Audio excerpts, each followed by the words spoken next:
Përshëndetje. Njeriu është një qenie e çuditshme, e vetëdijshme dhe që e di se do të vdes. Por sillet si të kishte përjetësinë në xhep. E dim që ora jon po ecën drejt fundit, por ne harojmë të dëgjojmë tik-takun e saj. Derisa të bëhet shumë. Atëherë fillojmë të pyesim ku shkoi koha. Dhe përgjigjja është e thjeshtë. Koha nuk shkoi askund.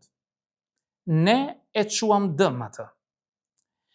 Koha si pasuri e padukshme, por tmerrsisht reale.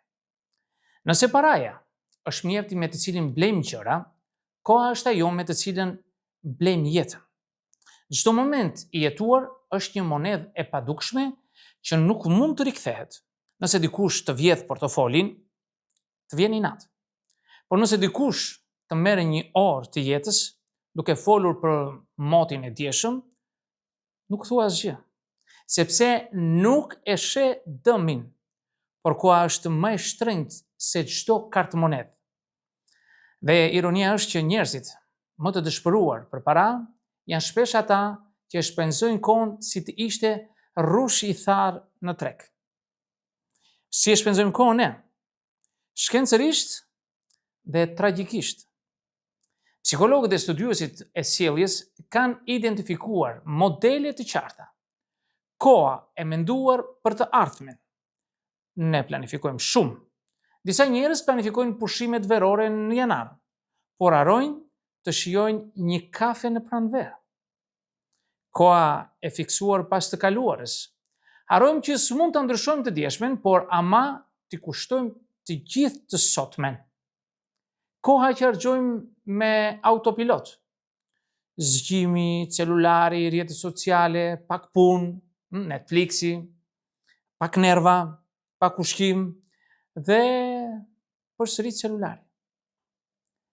Dhe ja ku erdhi mesnata.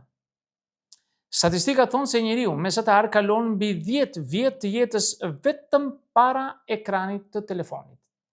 Dhe më shumë kohë duke parë ushqimin e të tjerëve në Instagram, sesa duke shijuar të vetin. Koha s'është se na ikën. Ne japim derën dhe i themi: dil për qefin tënd. Mos haro të mos kthehesh bosh. Ne jemi vdekatar me agjenda të pavdekshme. Qenia njerëzore është e vetmja që di se do të vdes, por sillet sikur ka afat pafund. Qenia njerëzore është e vetmja që e di që do të vdes, por sillet sikur ka afat të pafund. E zëm veten duke menduar do të bëj një udhëtim, një ditë, do të lexoj një libër kur të kem kohë. Do i kërkoj falje atij personi kur të mundem. E vërteta është, s'do kesh kohë kur nëse nuk e krijon vetë. Sepse koha është një lëmsh që ngatërrohet në orare, angazhime, lajme, grindje, pritje dhe ironikisht nevojën për pak kohë për vete, që gjithmonë shtyhet për më vonë. Kulti nuk kam kohë, gënjeshtra më e pranueshme shoqërore. Nuk kam kohë. Është versioni modern nuk dua, por tingëllon më mirë, më ndershme dhe më e prullur.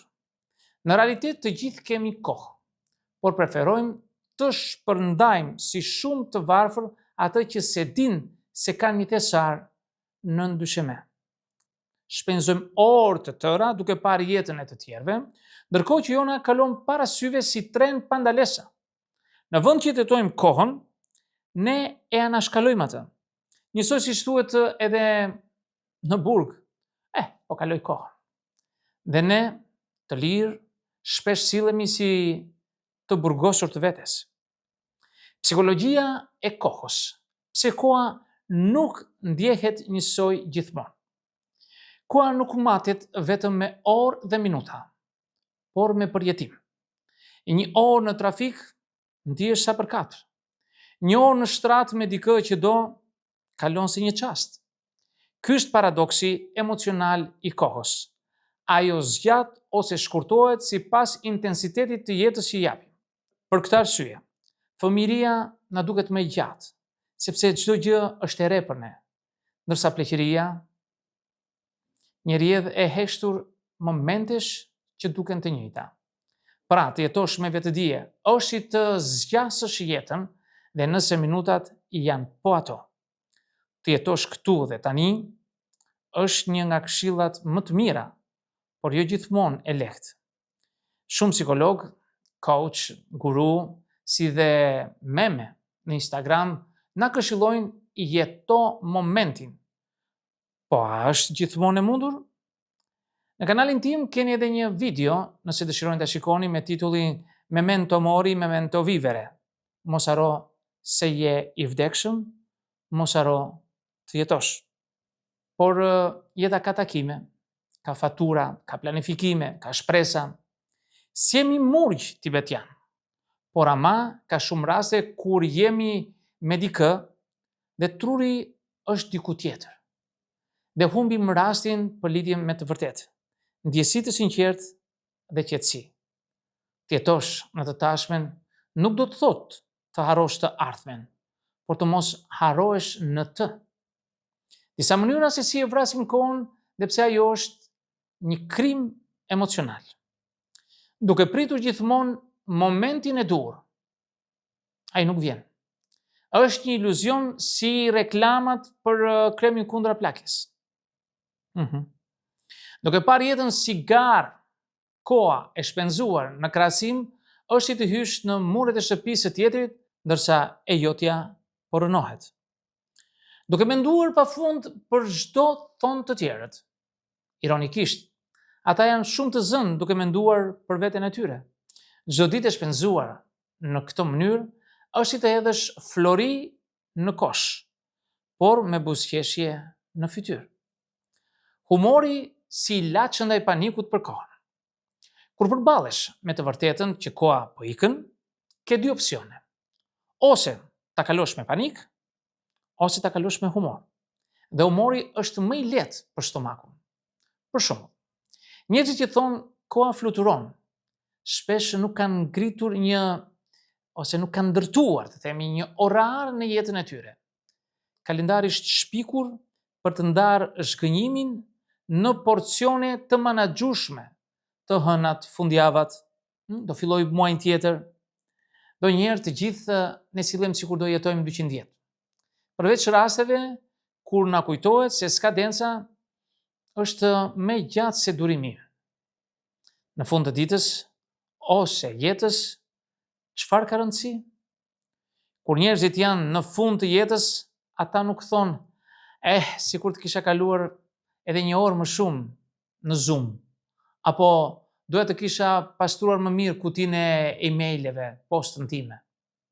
Ata flasin për kohën e humbur me njerëzit që donin, për momentet që lanë pasdore, për ëndrat që shtyn për më vonë. Pra nëse je duke dëgjuar këtë video, nëse je duke parë këtë video dhe po mendon a e kam kohën e kufizuar, je në rrugë të drejtë. Sepse vetëm kur kuptojmë kufizimin e kohës, fillojmë të jetojmë dhe kuptimin. Koha shpenzoje me guxim, dashuri dhe vedije, ose ajo do të shpenzoj ty pa pyetur fare. Jemi të gjithë vdekatar. Nuk keni kohë për të mos jetuar me thellësi atë. Çdo ditë është një mundësi për të zgjedhur të jetosh apo ta kalosh ditën. Dhe nëpërmjet këtyre të dyjave ka një oqean. Koha është e vetmja gjë që sa më shumë e shpërndan me kuptim, aq më shumë ndihesh i pasur. Jo sepse ke më shumë minuta, por sepse ke jetuar si të ishin të fundit. Prandaj mos thuaj më po vras kohën, thuaj po e jetoj kohën, sepse nuk kam luksin ta çoj dëm. Miq, unë do t'ju sugjeroja së fundmi dhe një libër që pata fatin ta përkthej, që quhet 4000 javë menaxhimi i kohës për vdekatarët. E gjeni kudo, në të gjithë libraritë në Tiranë edhe në Kosovë. Miq, këtë do të thosha në këtë video. Unë ju falenderoj për vëmendjen. Nëse dëshironi mund të bëni komentet tuaja, por mos harroni asnjëherë të bëni subscribe në kanalin tim për të marrë videot që unë hedh her pas here. Dhe deri në videon tjetër, mirë takofshi.